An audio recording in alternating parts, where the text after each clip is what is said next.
اردو کہانی میں خوش آمدید۔ چڑیا کی کہانی۔ دور کسی جنگل میں ایک چڑیا اپنے بچوں کے ساتھ رہتی تھی۔ چڑیا کے 2 بچے تھے اور موسم بہت ہی سرد تھا۔ ٹھنڈی ہوائیں چل رہی تھیں اور بجلی بھی چمک رہی تھی۔ چڑیا کافی دنوں سے بیمار تو تھی، آج شام سے اس کی طبیعت کچھ زیادہ ہی خراب تھی۔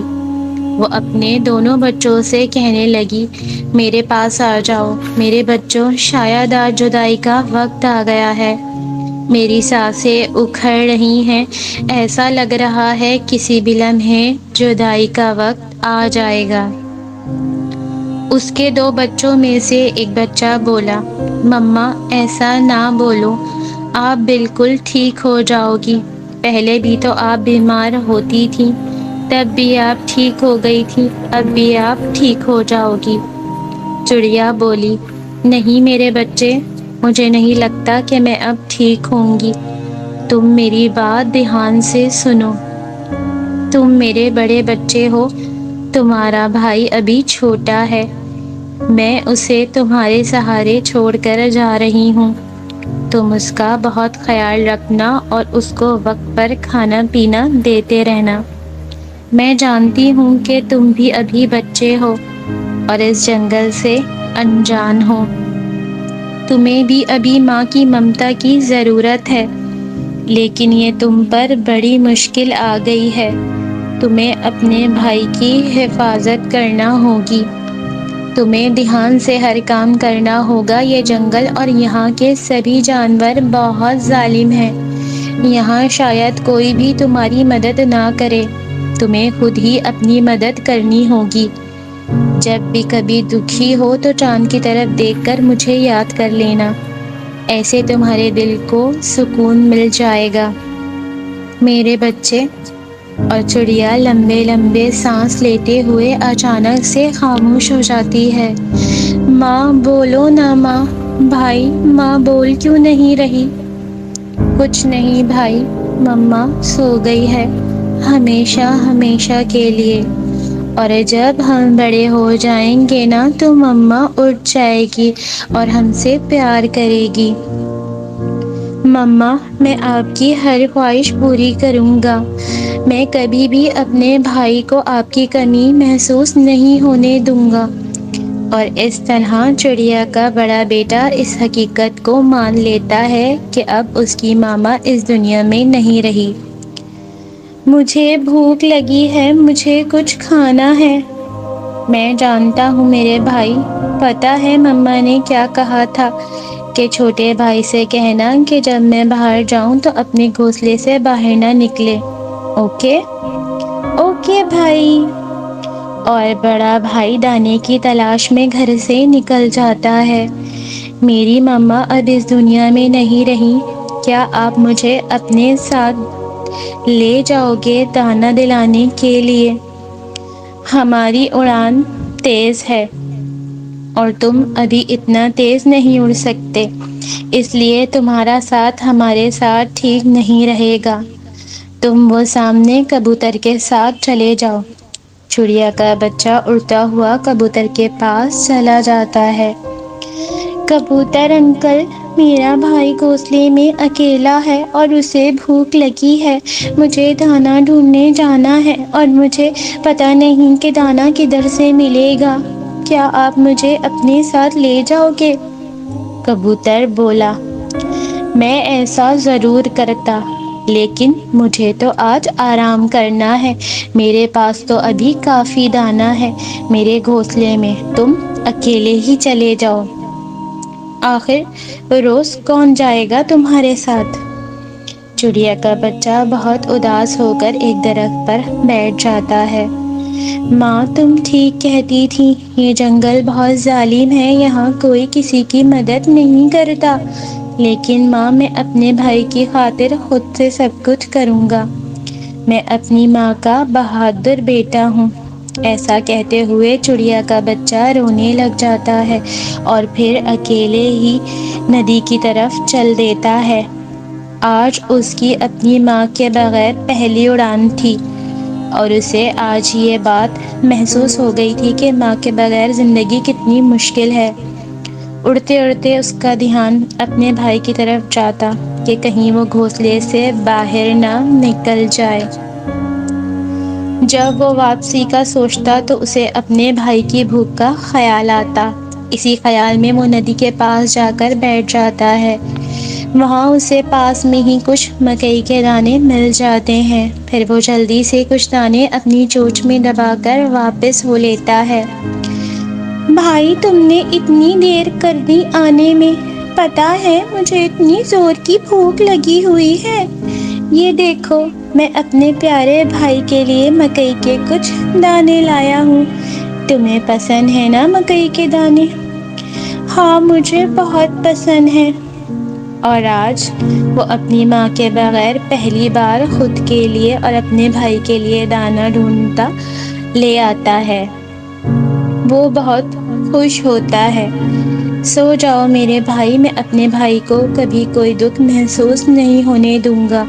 میں ہمیشہ اپنے بھائی کے سارے دکھ خود پر لے لوں گا۔ اور ایسے وہ اپنے چھوٹے بھائی سے لاڈ کرتے کرتے سو جاتا ہے اور اپنے بھائی کا بہت اچھے سے خیال رکھتا ہے۔ اسے کھانا دیتا، اسے باہر کے سارے حالات سناتا، جنگل کی باتوں سے آگاہ کرتا۔ ایسے ہی دن اور رات گزرتے رہے اور اس کا بھائی بڑا ہو گیا۔ وہ اڑنے بھی لگا۔ وہ بہت ہی لاڈ اور پیار سے پلا تھا۔ اس کے بھائی نے اسے کوئی دکھ نہ آنے دیا تھا۔ وہ اپنے چھوٹے بھائی سے کہتا ہے، تم آج پھر الو کے پاس گئے تھے نا؟ پتا ہے مما مجھے الو کے پاس جانے سے منع کرتی تھیں۔ وہ بولا، بھائی تم بڑے ہو، اس کا یہ مطلب نہیں کہ میں ہر جگہ آپ سے پوچھ کر جایا کروں گا۔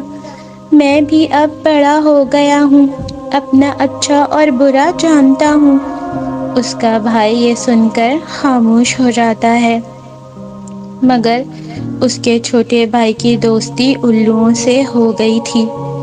وہ روز الوؤں کے پاس چلا جاتا تھا۔ سنو، کیا تم دیکھ رہے ہو کتنا پیار ہے چڑیا کے دونوں بچوں میں؟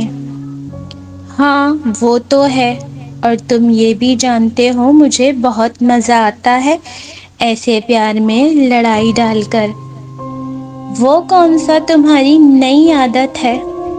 اس کا چھوٹا بھائی بتا رہا تھا کہ اس کا بڑا بھائی اس کو ہمارے پاس آنے سے منع کرتا ہے۔ کیوں نہ ان دونوں بھائیوں میں لڑائی کرائی جائے۔ کھاؤ کھاؤ، یہ تمہارا اپنا ہی گھر ہے۔ آخر کب تک اپنے بڑے بھائی کے سہارے جیون گزارو گے؟ اب تم بڑے ہو گئے ہو، خود سے جینا سیکھو۔ کیا مطلب؟ میں سمجھا نہیں۔ تم اپنے بڑے بھائی سے کہو کہ جو دانہ اب ہم لائیں گے وہ اکٹھے نہیں کھائیں گے، بلکہ اپنا اپنا دانہ بانٹ کر کھائیں گے۔ تم تو بہت محنتی ہو اور تمہارا بھائی بڑے ہونے کا رعب تم پر جھاڑتا رہتا ہے۔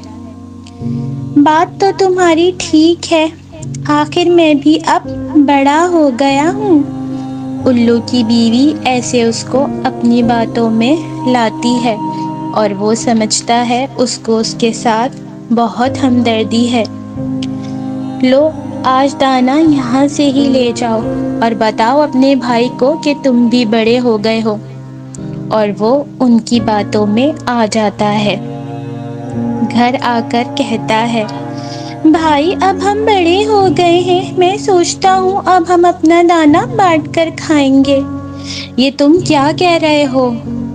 میرے بھائی مما نے کیا کہا تھا، ہمیشہ مل کر رہنا، ایک دوسرے کا خیال رکھنا۔ وہ تو چھوٹے ہونے کی بات تھی، اب ہم بڑے ہو گئے ہیں۔ تم میرے لاڈ کا ناجائز فائدہ اٹھا رہے ہو۔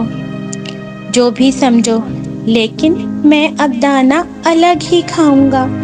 اس کا بڑا بھائی پھر سے خاموش ہو جاتا ہے۔ کیا بنا؟ بہت مشکل سے مانا ہوگا نا تمہارا بھائی دانے الگ الگ کرنے پر؟ مان تو نہیں رہا تھا، لیکن میں نے ضد کی تو خاموش ہو گیا۔ خاموش تو ہونا ہی تھا، اسے پتا ہے نا کہ کل یہ گھونسلہ اسی کا ہوگا، اس لیے تم سے لڑائی نہیں کر رہا۔ بھلا تم کہاں جاؤ گے جب وہ تمہیں گھونسلے سے نکال پھینکے گا؟ وہ ایسا کیوں کرے گا؟ وہ ایسا ہی کرے گا، لیکن تم بھی ڈٹ جاؤ۔ اس سے پہلے وہ تمہیں بھگائے، آج ہی اسے یہ بتا دو کہ یہ گھونسلہ چھوٹے بیٹے کا حق ہے اور وہ اپنا کوئی اور بندوبست کرے۔ تمہارا بہت بہت شکریہ، تم نے تو میری آنکھیں کھول دیں۔ اور وہ پوری طرح الو کی بیوی کی باتوں میں آ کر گھر کی طرف چلا جاتا ہے۔ بھلا تمہیں کیا ملتا ہے ایسی شرارتیں کر کے؟ میں اکیلے ایسا نہیں کرتی، اور بھی پرندے ہیں جو ایسا کرتے ہیں۔ ملے گا تو کچھ نہیں، بس مزہ آتا ہے ایسا کرنے میں، کسی کا گھر برباد کرنے میں۔ تمہاری ماں بھی ایسے ہی کام کیا کرتی تھی، تو پھر کیوں نہ جاری رکھوں اپنی ماں کے سلسلے کو؟ وہ اپنے بھائی کے پاس جاتا ہے اور کہتا ہے، مجھے روز روز یہ اچھا نہیں لگتا کہ تم سے جھگڑا کروں، بس میں نے آج ایک فیصلہ لیا ہے۔ کیا ہوا میرے بھائی، تم آج بہت غصے میں ہو؟ کیا فیصلہ لیا ہے تم نے؟ یہ گھونسلہ اب تمہارا ہوگا یا میرا؟ ہم اکٹھے یہاں پر نہیں رہ سکتے۔ شرم کرو، کیا کہہ رہے ہو؟ خوب سکون پہنچا رہے ہو اپنی ماں کی روح کو۔ یہ ماں کہاں سے بیچ میں آ گئی؟ مجھے پتا ہے تم مجھے ہی بھگا دو گے، میں چھوٹا ہوں نا، میں ہی چلا جاتا ہوں، لیکن اب میرا تمہارے ساتھ گزارا نہیں۔ کیا یہ تمہارا آخری فیصلہ ہے؟ اس نے دھیمے لہجے سے اپنے بھائی سے پوچھا۔ ہاں، اور میرے دوستوں کا بھی یہی خیال ہے۔ تو ٹھیک ہے، تم یہ گھونسلہ لو، میں کہیں اور چلا جاتا ہوں۔ اور وہ وہاں سے چلا جاتا ہے۔ آج وہ اندر سے ٹوٹ گیا تھا، اور وہ ایک پیڑ کی طرف بیٹھ کر چاند کی طرف دیکھنے لگتا ہے اور رونے لگتا ہے۔ ماں، تم نے کہا تھا نا، جب کبھی دکھی ہو تو چاند کی طرف دیکھ کر مجھے یاد کر لینا۔ ماں، میں نے اپنے بھائی کو پالنے میں بہت دکھ اٹھائے، لیکن میں گھبرایا نہیں، بہادری سے تم سے کیا ہوا وعدہ پورا کیا۔ لیکن ماں، میں آج بہت دکھی ہوں۔ ماں، آج مجھے رونے دو۔ ماں، مجھے آج رونے دو۔ آنٹی، دیکھا، میں نے کر دیا، جو تم نے کہا ویسا ہی تھا۔ وہ تو گھونسلے کی بات پر مجھ سے لڑ ہی پڑا، لیکن میرا بھی اٹھنا بیٹھنا آپ کے ساتھ ہے، میں نے بھی اسے گھر سے نکال ہی دیا۔ واہ واہ، مزہ آ گیا۔ کہاں بیٹھ رہے ہو؟ اب چلو، بھاگو یہاں سے، روز روز آ جاتے ہو دانا کھانے کے لیے، جاؤ اور اپنا دانا ڈھونڈ کر کھاؤ۔ کیا ہوا آنٹی؟ کیا ہوا اچانک سے؟ جاؤ بابا، تم جاؤ یہاں سے، تمہاری آنٹی کی مراد پوری ہو گئی ہے، اب مجھے تم سے کوئی کام نہیں، بھاگ جاؤ یہاں سے۔ اور وہ اداس ہو کر وہاں سے نکل جاتا ہے۔ اسے اپنے کیے پر پچھتاوا ہوتا ہے، تو وہ اداسی میں اڑتا اڑتا بہت دور تک جاتا ہے کہ اپنے بھائی کو ڈھونڈ سکے، مگر بہت دیر ہو جاتی ہے اور اس کا بھائی دور نکل جاتا ہے۔ اس کہانی سے ہمیں یہ سبق ملتا ہے کہ ہمیں دوسروں کی باتوں میں آ کر اپنے رشتوں کو خراب نہیں کرنا چاہیے، ورنہ اکیلا پن، تنہائی اور اداسی ہی ہمارا مقدر بنتی ہے۔ مزید اچھی کہانیوں کے لیے میرے چینل کو سبسکرائب کریں اور میری ویڈیو کو لائک اور شیئر ضرور کریں، اور اسے اپنے دوستوں کے ساتھ شیئر بھی کریں۔ بہت بہت شکریہ۔